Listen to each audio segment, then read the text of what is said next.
sido localizada muerta una mujer totalmente desnuda. La niña asesinada por elementos de la Policía Nacional Civil. Un niño de 3 meses se encuentra degollado y con las manos atadas. 3 personas localizadas en el baúl de un taxi. Ella es una menor de edad de 14 años. Salió de su vivienda y después localizada fallecida.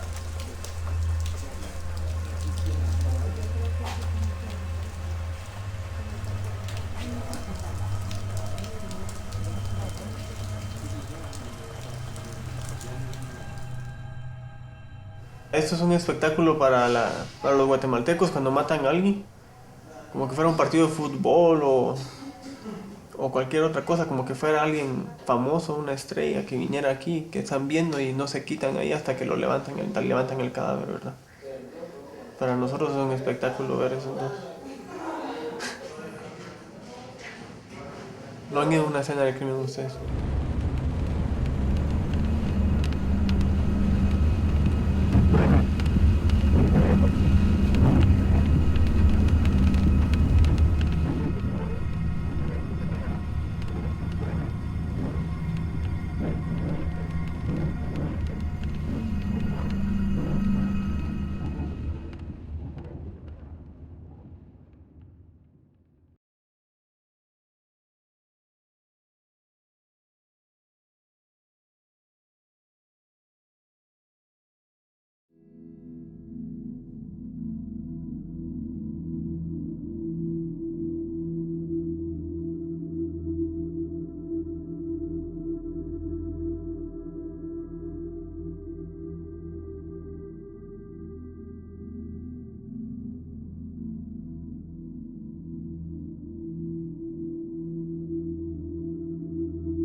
La sociedad española, digamos, se estructuró como una sociedad de castas, en el sentido de que el color de la piel, lo que yo llamo la pigmentocracia, era el elemento determinante para ver qué lugar ocupaba en el escalafón o en la pirámide social. Así aquellos que eran más blancos o hijos de criollos, descendientes supuestamente de españoles, ocupaban la cúpula o digamos el vértice de la pirámide, y aquellos que eran más mezclados, que tenían más digamos mezcla de indígenas o negros o mulatos o mestizos, ocupaban digamos la base de la pirámide. En lo que se traduce indudablemente es en una exclusión económica, una exclusión política y una exclusión social de los sectores mayoritarios de la población indígena.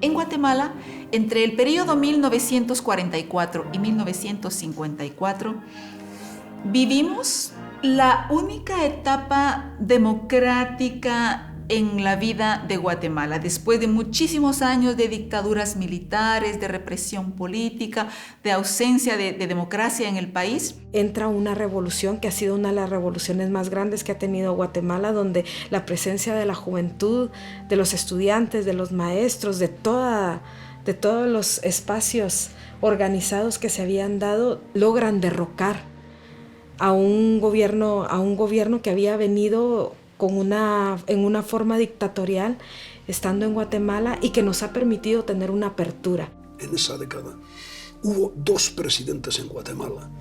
El primero civil, Arévalo, y el segundo militar, Jacobo Arbenz, que era coronel del ejército. Arbenz hizo, entre otras cosas, establecer un salario mínimo, establecer unos horarios máximos de las jornadas laborales, en lo que subió lo que cobraban, los salarios que cobraban los operarios, y esto le valió un tremendo choque con la UFCO, la United Fruit Company norteamericana, que absorbía todo el negocio bananero y de muchas otras frutas tropicales, y que ganaba sumas escandalosas basadas en los miserables sueldos que pagaba. Estados Unidos siempre tiene una enorme injerencia, pero no desde el 60, sino desde 1930. Todos los dictadores, o desde 1900, todas las dictaduras militares, Estrada Cabrera, Ubico, han estado vinculadas o de alguna forma apoyadas por los Estados Unidos. El gobierno de Guatemala buscaba tener una posición independiente de los Estados Unidos en el contexto latinoamericano. Y esto, claro, fue visto como una gran amenaza y se inventó la amenaza comunista.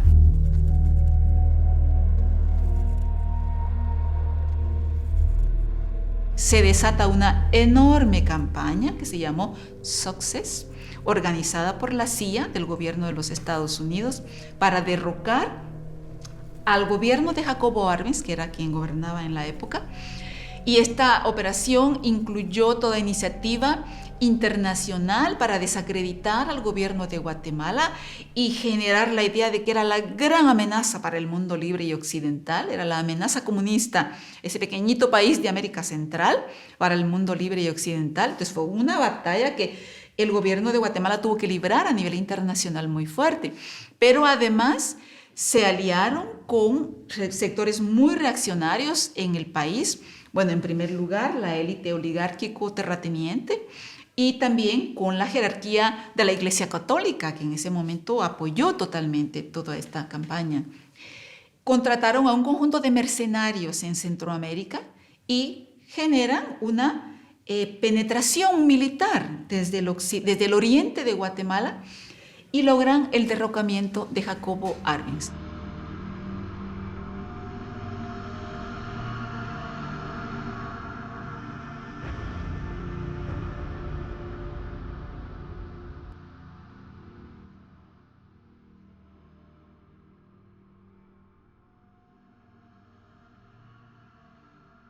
A partir de 1954, fecha realmente infausta, no solo para Guatemala, sino para toda América Central, y yo diría que para América entera, ¿no? Fue perder esa década magnífica de progreso y de democratización y de tendencia a igualar relativamente una sociedad que era abismalmente desigual. Las tierras fueron entregadas, fueron devueltas a los terratenientes, fueron disueltas las organizaciones sindicales, políticas que habían sido construidas en esos 10 años. Todo esto, el poder político fue entregado de nuevo a los militares. Esto significó un quiebre histórico en Guatemala. No ha habido acontecimiento que haya tenido tal impacto en el futuro del país como esa intervención extranjera que acabó con un proyecto de transformación democrática en Guatemala.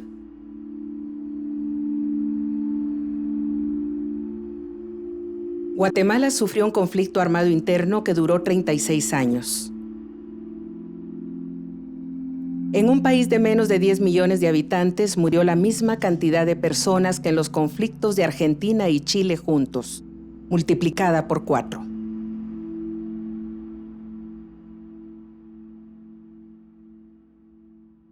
El indígena osó, por primera vez en la historia de manera organizada, levantar la cabeza y hacer justicia y exigir sus propios derechos a partir de las consignas que nosotros, como revolucionarios, pues les presentamos, ¿verdad? O sea, era acabar con la miseria, acabar con la pobreza, acabar con la explotación y hacer un país de iguales. Y creo que eso fue algo imperdonable para sectores de la oligarquía, coaligados naturalmente con el ejército. La última tarde de enero, los campesinos vinieron, con entereza subieron y la embajada tomaron. Los campesinos pidieron que cese la represión, que cese la represión en Cunegus, Pantán y Cotzal, que cese la represión en Ixcancha, Julinebaj, que cese la represión, que cese la represión, que cese la represión.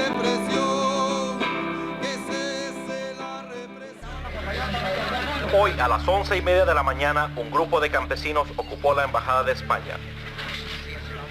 Inmediatamente las autoridades se hicieron presentes en el lugar de los hechos con órdenes superiores de no negociar con los subversivos.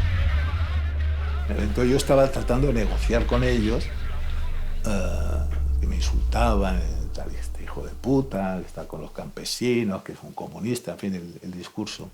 Y a partir de un momento determinado, pues nosotros estábamos incomunicados, la policía irrumpió. Era un chalet muy pequeñito, entraron en el jardín, del jardín subieron a la terraza, con lo cual al final estábamos todos, los 30 y tantas personas que en total estábamos allí reunidos, estábamos todos recluidos en mi despacho. Hicieron una barricada de fortuna, de unos muebles en la puerta, los campesinos, y la policía desde fuera empezaron a romper la puerta con hachas y amenazar, meter los cañones de las pistolas y de las metralletas, hasta que se produjo una explosión.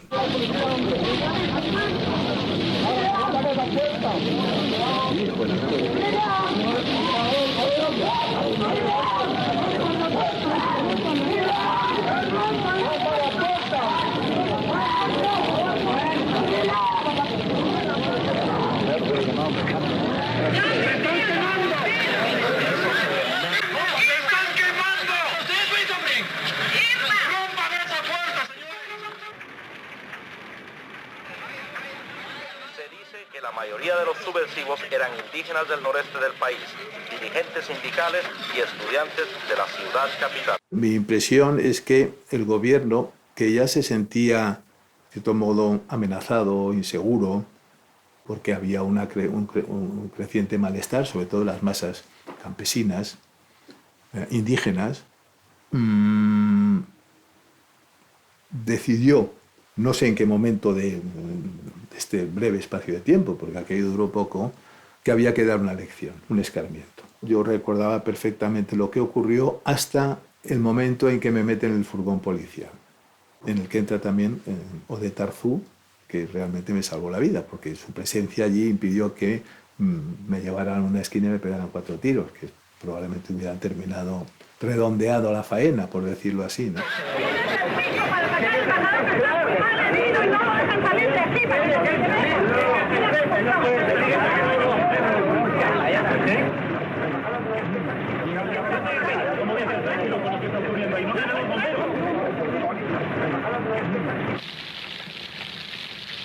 Y entonces, pues se recrudece fuertemente el ambiente de la represión.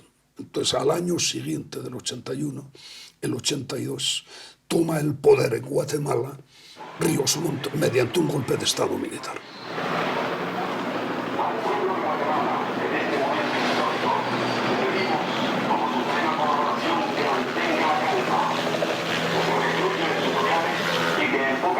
Estaremos convocando a una junta representativa de gobierno para que tome su cargo el control político de la nación. En el día de hoy se llevó a cabo un movimiento armado que tuvo por objeto desconocer al gobierno. Lo hemos hecho y hemos controlado la situación.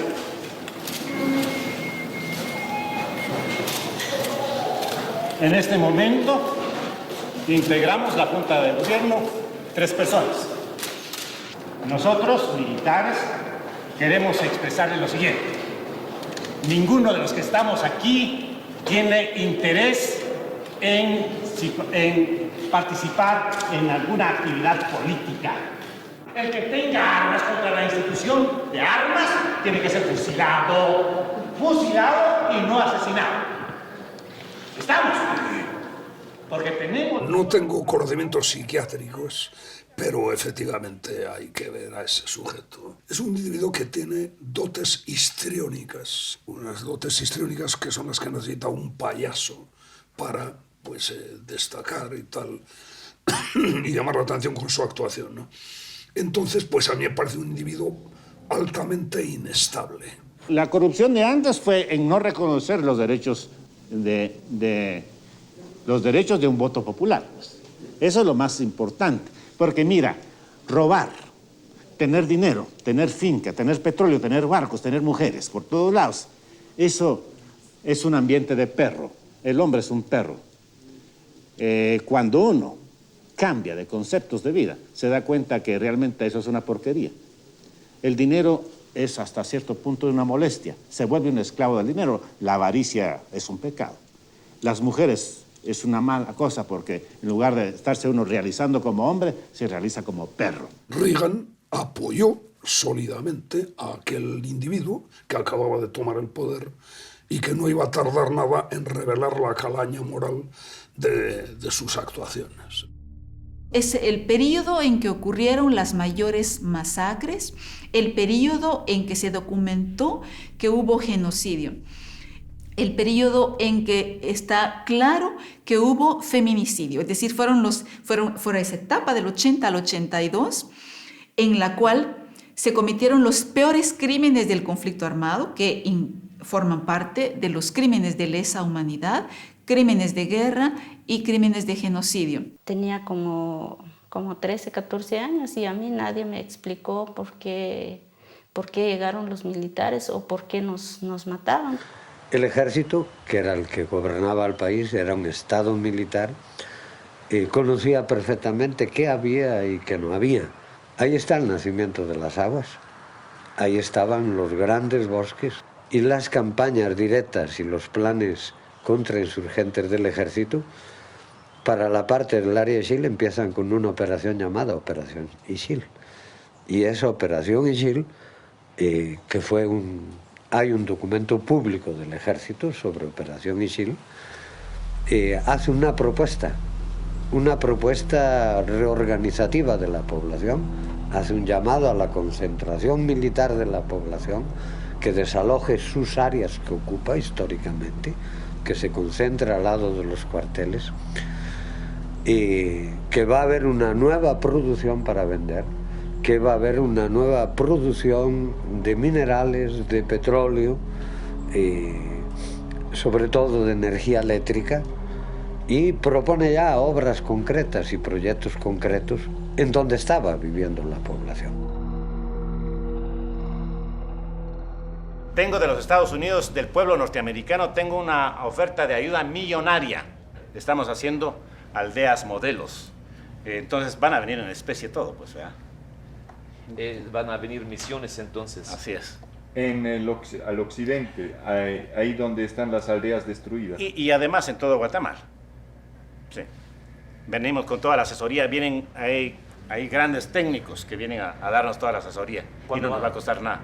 ¿Cuándo va a empezar ese plan? Probablemente el mes entrante. Es decir, que de una vez se pone en marcha ese plan de desarrollo económico y social. Así es. Con la ayuda del pueblo cristiano norteamericano. La población se niega a concentrarse, el ejército entra y empieza a masacrar. Vamos a matar, pero no a asesinar.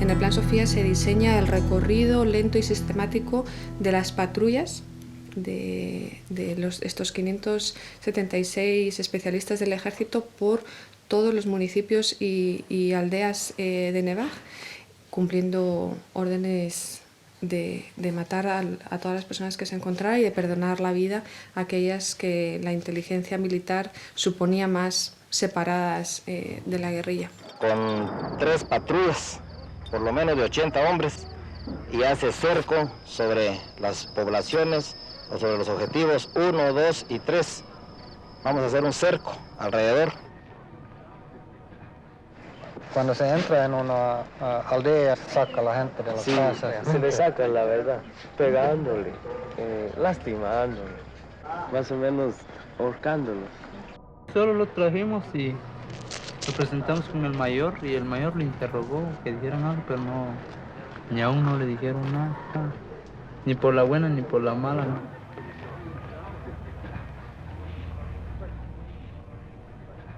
Mas esse dia chegando, que acho que não seja mais o que descou aqui, saber que está a sucar que descou.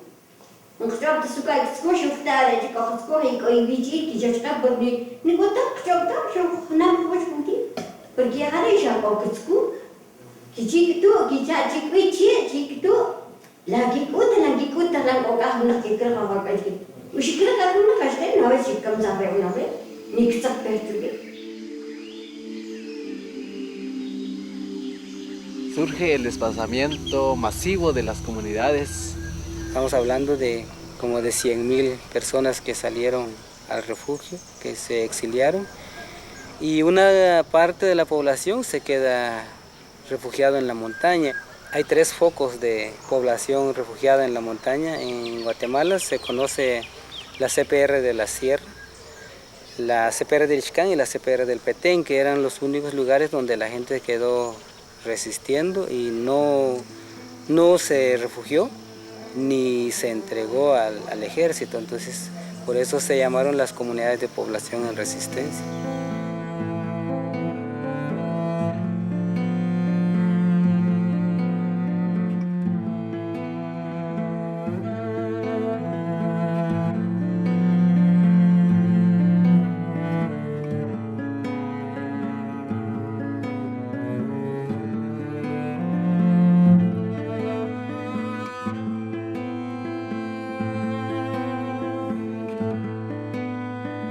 Era población civil, estaba organizada como población civil. No era una población guerrillera propiamente, ¿verdad? No tenían una organización militar.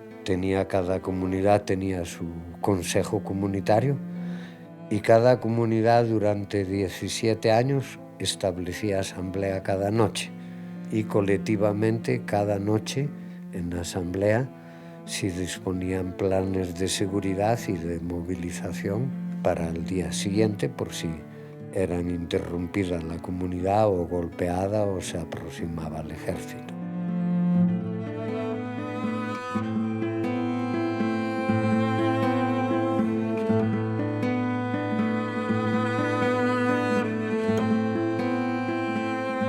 Muchas mujeres contaban, por ejemplo, que, claro, porque eran viudas, porque además sus esposos fueron asesinados.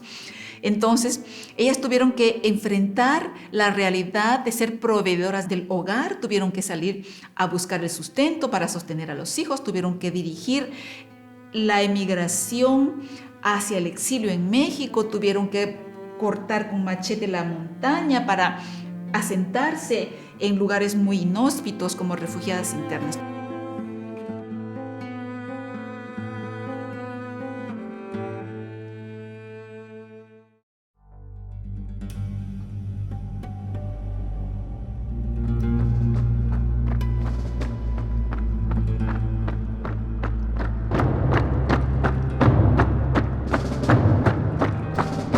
Uno de los puntos fundamentales para comprender el tema de estas masacres fue los caiviles, los llamados caiviles.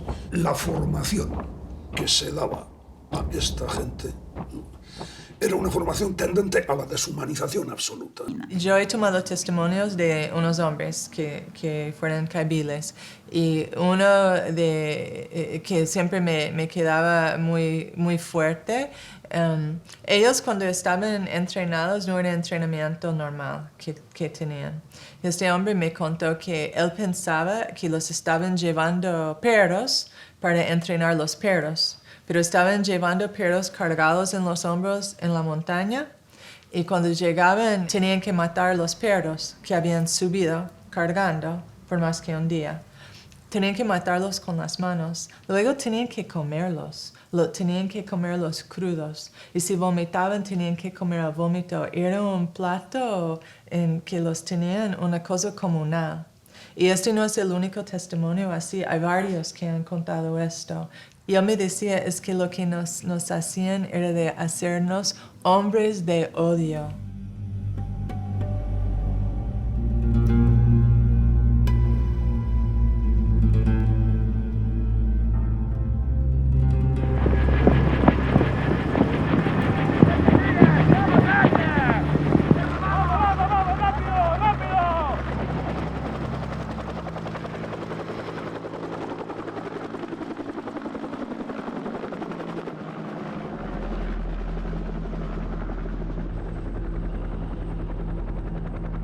La violación sexual masiva, múltiple y sistemática era parte de los rituales de la muerte. Las mujeres fueron exterminadas por ser mujeres y el objetivo era acabar con ellas porque eran las responsables de la reproducción de la siguiente generación. Eran vistas, como dice una antropóloga indígena guatemalteca, Irma Alicia Velázquez, eran vistas como las responsables de la reproducción de los indios rebeldes.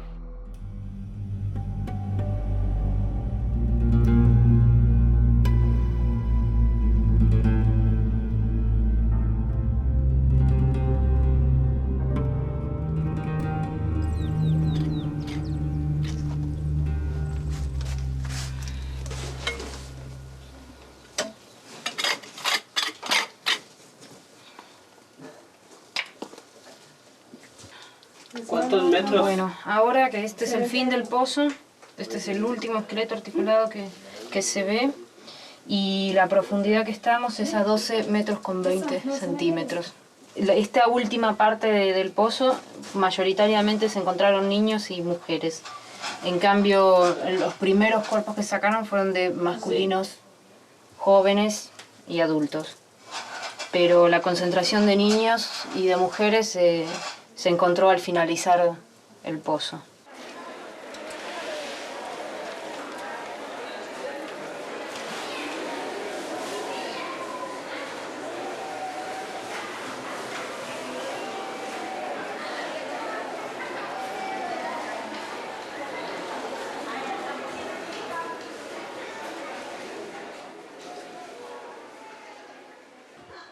¿Qué diría a los cargos que es el ejército que está masacrando campesinos en las áreas rurales? Diría que yo respeto la libertad de pensamiento. Pero ¿cuál es la verdad de lo que está pasando en las áreas rurales? La verdad es esa. ¿Qué quieres tú que te diga? ¿Qué verdad quieres que te diga? Como resultado de la política de tierra arrasada, el ejército se documentó que cometió 626 masacres contra población indígena. 200,000 personas fueron asesinadas. Bueno, esto es en el total de los años de duración del conflicto armado. En estos años específicos, por lo menos 1,5 millones de personas se desplazaron internamente y no hay datos suficientemente confiables, pero por lo menos unas 100,000 personas escaparon como refugiados hacia México.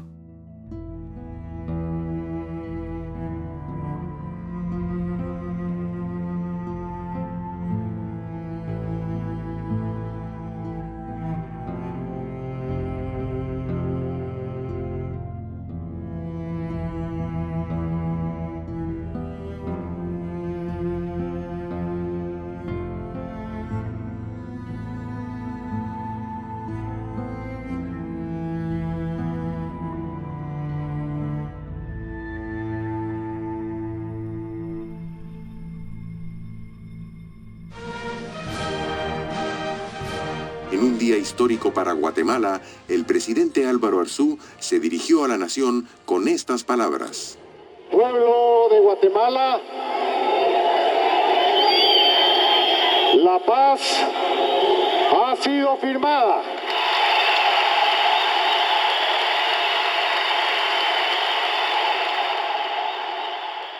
Es una voluntad de paz genuina. Ellos quieren poner fin a las hostilidades y de hecho lo hacen. Pero una cosa es un alto el fuego y otra cosa es la paz. La paz significa que tienes que hacer frente a las causas y a las consecuencias de un conflicto tan profundo, tan largo, Y las causas son la extrema pobreza, son la exclusión de la mayor parte de la población, que es de origen indígena, frente a una élite blanca que controla todo el aparato del Estado y toda la actividad económica. Y tienes que hacer frente a las consecuencias del conflicto, que son fundamentalmente las víctimas y los victimarios. Si no haces esa tarea, por muy buenos que sean los acuerdos de paz, el conflicto no termina, simplemente se transforma. Cada área, cada lugar masacrado o desocupado por la fuerza militar, en este momento está reocupado por compañías internacionales. Solo en la región del Polo Chic y de la región de Fray del sur de Petén, 420 conflictos sobre territorio que son parte de los 1.240 conflictos que están mapeados por el Estado. Conflictos sobre territorio. Tienen 10 minutos para abandonar el lugar voluntariamente. Todos los que sean detenidos van a ser puestos a disposición de autoridad judicial.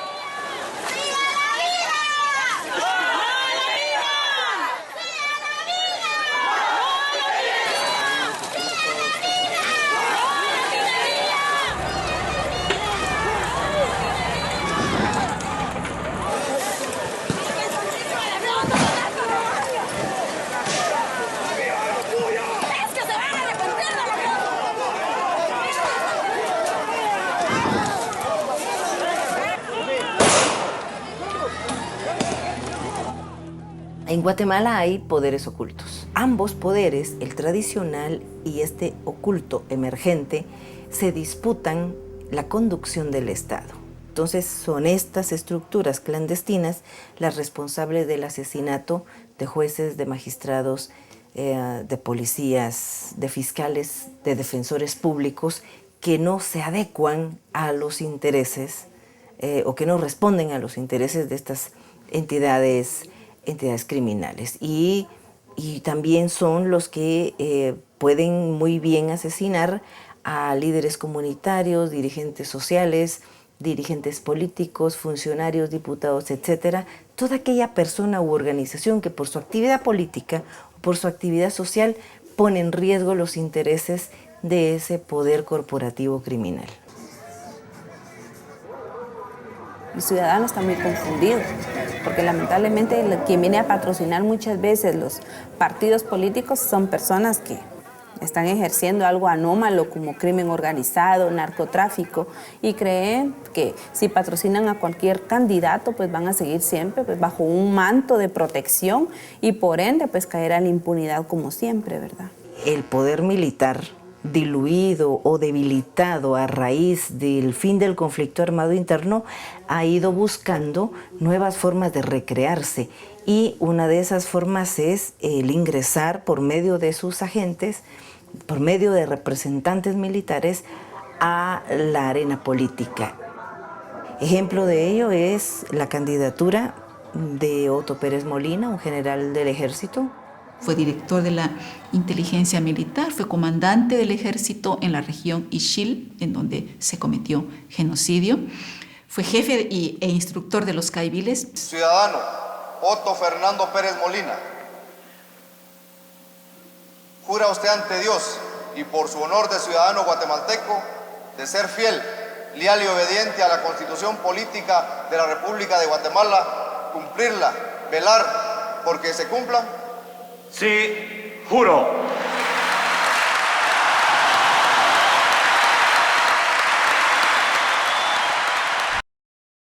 Entonces, estamos hablando de una paz que yo creo que es una falacia. No hay guerra, no hay guerra. Pero Guatemala no puede ser un país en paz cuando tenemos estos niveles de inseguridad, pero además, porque la inseguridad es real, concreta, o sea, no es inseguridad genérica, simplemente tú sales a la calle y no sabes si vas a regresar. ¡Ay, el bruto de la delincuencia! ¡Déjalo tú, Señor! ¡Ay, Dios mío, la delincuencia! ¡Tiene la mano poderosa, Padre! ¡Ay, Jesús de Nazaret! Ay, mi niña. Ay, mamita linda, te quiero mucho. Ay, Débora, aquellos brazos que te abrazaron en aquel tiempo ya no te volverán a abrazar, mi. Porque mamá.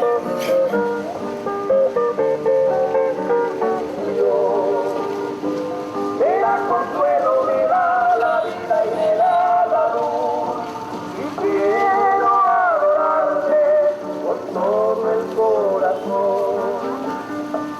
Me da consuelo, me da la vida y me da la luz. Y quiero adorarte con todo el corazón. Producto de la represión que hubo en el campo, hubo un desplazamiento interno de más de 1 millón de gentes que se volcaron a la ciudad en busca de refugio. Entonces se formó un cordón alrededor de la ciudad y los municipios aledaños de gente en condiciones muy precarias. No tienen ningún acceso al empleo, a la educación, a la sana distracción, ninguna oportunidad de desarrollo y viven en condiciones de hacinamiento.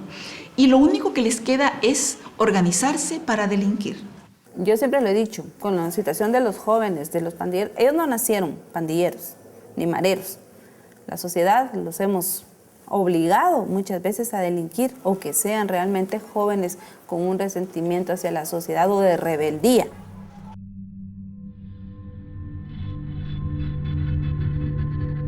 Como todo humano, tenemos sueños, ¿no? Siempre todos tenemos un sueño de ser alguien en la vida, ¿no? Yo no escogí el mío, no escogí mi sueño.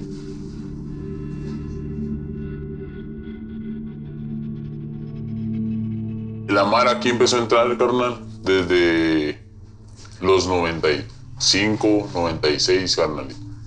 Se nos hizo más fácil este país, ¿no? Ya. Yo entré a la Mara de los 11 años. Andaba en la calle, no encontraba una sincera amistad, ¿me entiendes? Si tú quieres pertenecer a la pandilla, te mandamos a hacer un asesinato y depende de tu astucia y de tus huevos, tú te quedas, ¿no?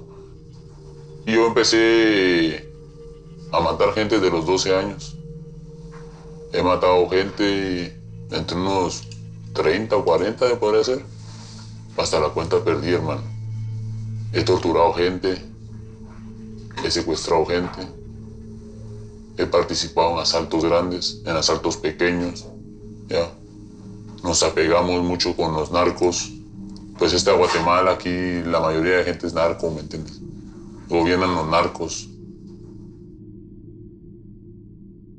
Centroamérica se ha convertido básicamente en el portaaviones de las drogas producidas en Sudamérica, que van destinadas al consumo en Norteamérica, y también en buena medida en santuario de los integrantes de los cárteles que están perseguidos en Colombia o en México y que se refugian en esa región. Pero el ejemplo que se señala de que en el Petén, que es la zona más llana del estado de Guatemala, hay no menos de 800 pistas clandestinas, significa prácticamente que por la noche en aquella zona, que es una zona absolutamente despoblada, pues hay más tráfico aéreo que en muchos aeropuertos del primer mundo. A partir ya de la intromisión del narcotráfico en Guatemala en esas características mencionadas, ya se empiezan a dar una serie de fenómenos, inclusive ya hay una subcultura de la droga, ¿no? Y algunas, inclusive figuras, el esbirro. El esbirro es, ya se menciona, ¿verdad? Aparece en el periódico, es un término que nunca se conoció en Guatemala. La vida humana vale mucho, hermano. ¿Ya? Vale mucho la vida humana. Si no eres nadie, 5,000 quetzales. Si eres muy por acá, 10,000. Si eres ya una persona metida en el narcotráfico, vales 20, 30, 40. Si eres un gran narco, vale 50, 100, 80, 200, 300,000. Si eres un alto funcionario, te puede costar hasta $500,000. Ya. Vale mucho la vida humana. La verdad que en Guatemala vale mucho, las personas valen mucho.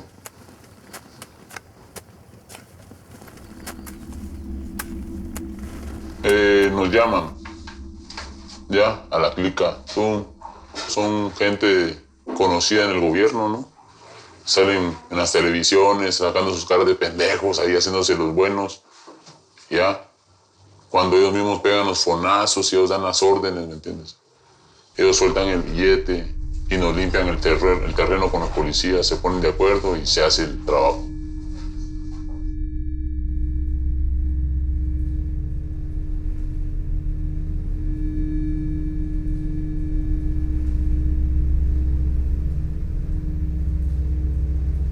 Llevo 7 años trabajando para el Servicio Médico Forense del Organismo Judicial de Guatemala y pues a medida que ha pasado el tiempo, al principio cuando yo estaba aquí había no el trabajo que hay ahora, ha aumentado demasiado y aunque estamos acostumbrados a trabajar aquí, no deja de crearnos cierta tristeza ver cómo nuestro país se desangra día a día. Estaba sacando yo un promedio, que hay un promedio como de cada hora y 20 minutos están matando a una persona aquí en el departamento de Guatemala. Y eso da mucha pena, porque es nuestro país, lo queremos, lo amamos y quisiéramos que de alguna manera se frenara todo eso. Aquí se menea el billete, ¿no? Con el billete tú te quitas 10 asesinatos de encima y sales libre. Entonces los jueces son corruptos, también les gusta el billete, les gusta la droga. Aquí es un desmadre. Aquí es un desmadre total, en ese sentido, de asesinatos. Mira, hermano, la vida está del más fuerte, ¿no? De los débiles comemos los fuertes.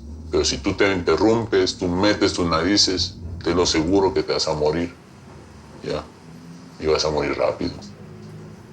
Así me decían ayer, que la van a matar. Cualquier cosa no sabe. Bueno, le dije, si creen que con matarme se va a detener el caso, están equivocados porque no se va a detener el caso. Yo no estoy sola. Y además, no se las voy a poner fácil. A matarme les va a costar.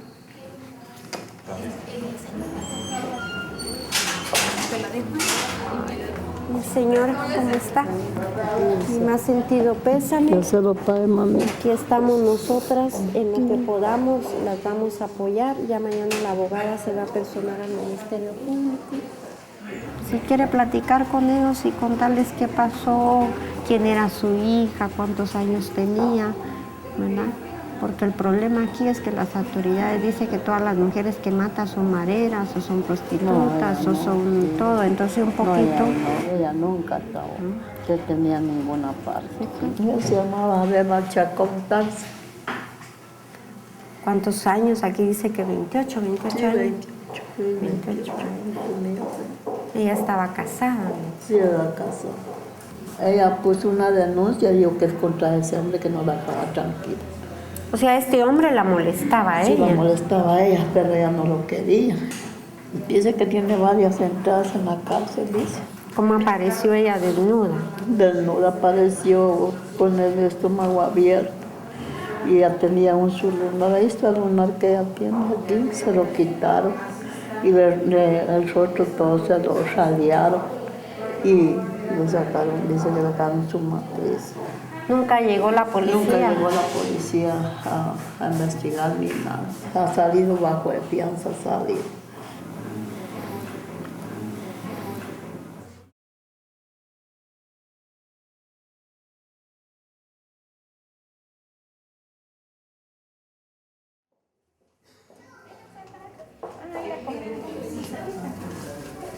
Interesa mantener la ingobernabilidad en el país para seguir pues operando con libertad, ¿verdad? En la ilegalidad, sembrando miedo y terror y mandando un mensaje que aquí se mata a cualquiera y no pasa nada. Hay actos de violencia extrema en los que termina descubriéndose que están involucradas en mayor o menor medida personas de una altísima relevancia del mundo de la política o de la judicatura o del Ministerio Público o del Ejército o de la policía.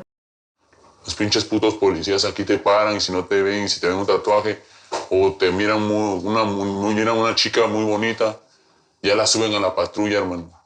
las golpean, ellas se las secuestran y se las llevan y las violan.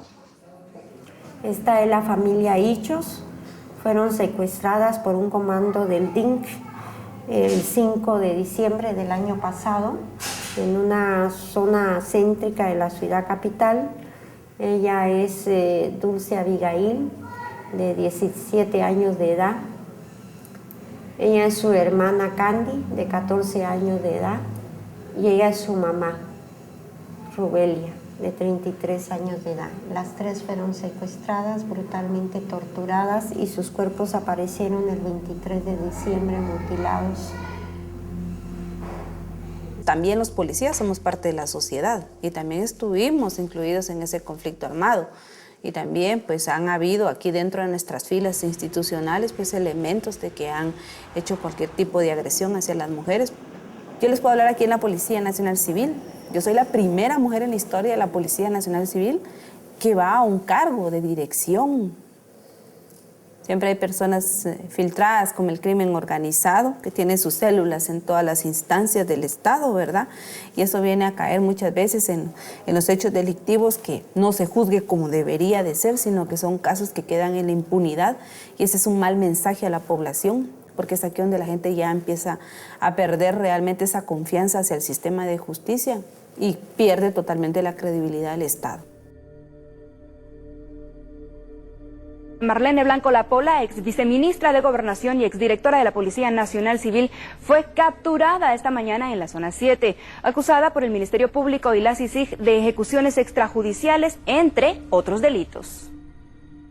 Esa es otra parte que uno necesita aprender de la realidad de Guatemala, donde casi nada es lo que parece, todo tiene 2 o 3 lecturas. Y frente a la primera apariencia se descubre después, o detrás de esa primera apariencia se descubre después algo y naturalmente es algo ilícito, es algo que se procura mantener oculto. Eso ha generado una parálisis de la sociedad, ¿verdad? Ha generado una cultura de silencio, de yo no vi nada, yo no sé nada, yo no escuché nada. Entonces, ¿qué hace eso? Fortalecer la impunidad, ¿verdad? Porque aunque querramos llevar, y eso nos pasa aquí en Sobrevivientes, que aunque nosotras sepamos, ¿verdad?, de cientos de casos, los casos se quedan en la impunidad porque las familias tienen miedo de activar, porque las familias tienen miedo de dar testimonio, así sepan quiénes son los agresores.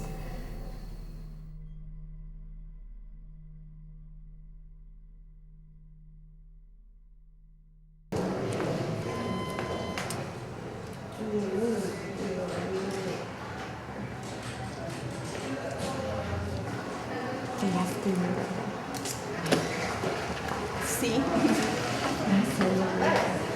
Se suspendió el debate porque no se apersonó el médico forense ni otro testigo que estaba programado para el día de hoy. Este es el caso de la señora Bernarda López. Era una mujer que estaba en el programa de protección a testigos y que entraron a eliminarla a su casa. Ya es tercera vez que no viene el médico forense. O sea, cuando no es así, la ley determina que se le puede mandar a conducir, a traer por la policía y traerlo para que dé su testimonio ya. 20:07, la niña asesinada por elementos de la Policía Nacional Civil. Degollado y con las manos atadas. De las 3 personas localizadas en el baúl de un taxi, una de ellas es una menor de edad de 14 años, salió de su vivienda y después localizada fallecida.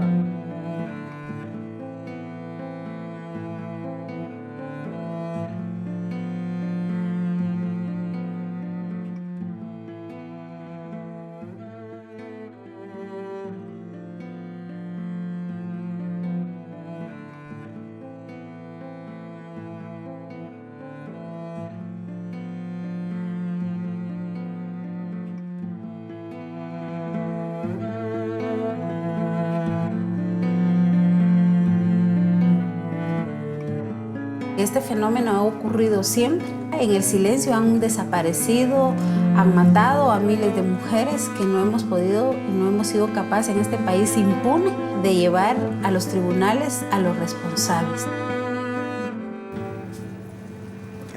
Párela, por favor, dígale al señor presidente, las autoridades, que ya paren esta violencia, porque ya es mucho, ya no la aguantamos más.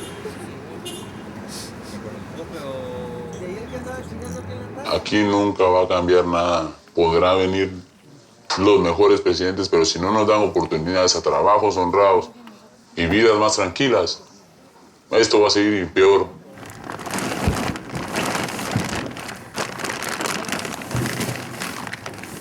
Estos gobernantes todos se creen tranquilos y unos son narcos, otros son ladrones, otros son grandes drogadictos.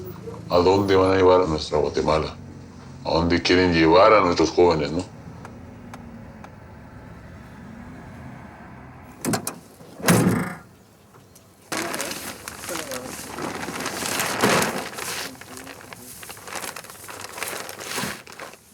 Dame, Señor, un silencio profundo y un denso velo sobre la mirada. Así seré un mundo cerrado, una isla oscura. Cavaré en mí misma dolorosamente como en tierra dura. Y cuando me haya desangrado, ágil y clara será mi vida. Entonces, como río sonoro y transparente, fluirá libremente el canto encarcelado.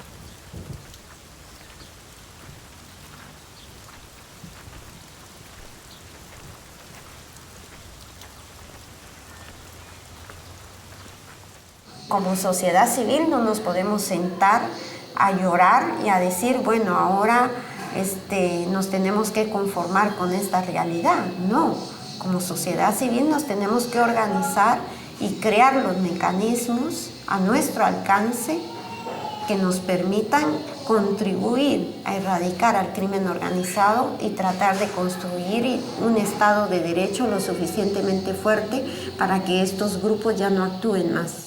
Si queremos ser sinceros y no engañarnos, tendremos que reconocer que la realidad de los tribunales es un reflejo de la realidad de la sociedad. De manera que es una especie de círculo vicioso. La sociedad no protesta porque tiene miedo, y tiene miedo porque las instituciones no hacen su trabajo. Pero las instituciones no van a hacer su trabajo mientras la sociedad no proteste. Por eso gritamos con voces panfleteras urbanas los nombres de nuestros seres queridos, para justiciar la amnesia del ejército genocida y traidor, que nosotros no olvidamos, que existimos y que orgullosamente somos los hijos de los rebeldes, de los poetas proscritos, de los insurgentes pintores y escultores de transformaciones políticas.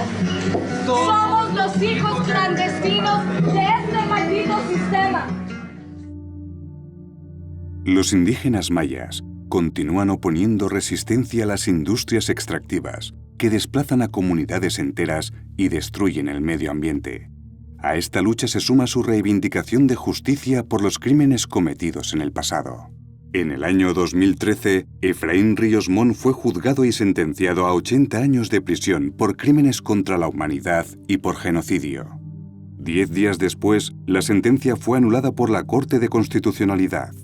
En el 2016 se reinició el juicio y la Corte de Constitucionalidad lo detuvo por irregularidades en el proceso.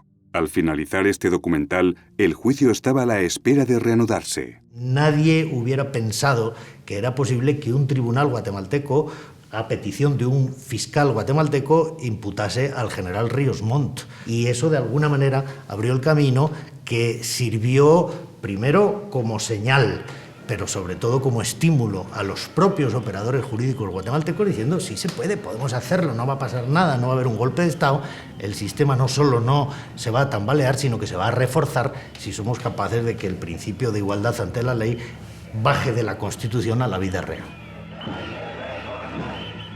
En el año 2015 y durante varias semanas, miles de guatemaltecos de todas las edades y condiciones sociales, familias enteras, estudiantes e indígenas, salieron a la calle a manifestarse pacíficamente.